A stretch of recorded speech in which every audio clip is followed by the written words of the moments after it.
स्वागत करुचे कलाहांडिया lifestyle channel के।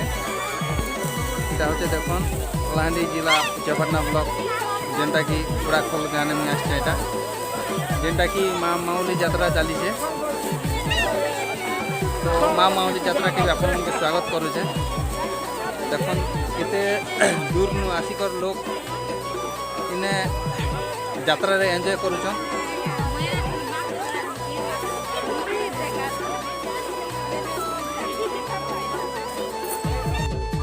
देखिपारे बेटा पुराखोल गाँ है। बहुत दूरा दूरांतर आसिक लोग इन्हें एंजॉय करुछन।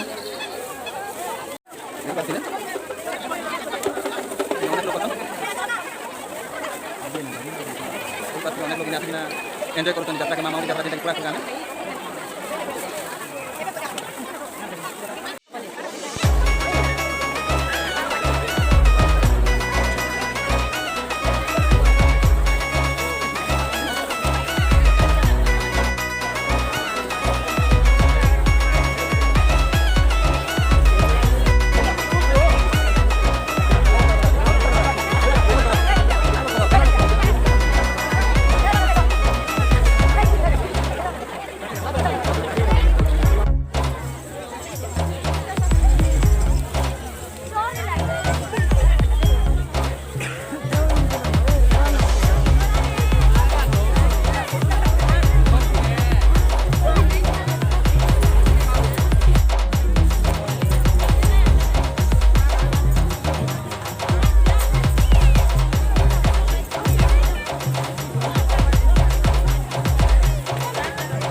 कलाहांडिया लाइफस्टाइल चैनल के सब्सक्राइब करबे नहीं भूलबे।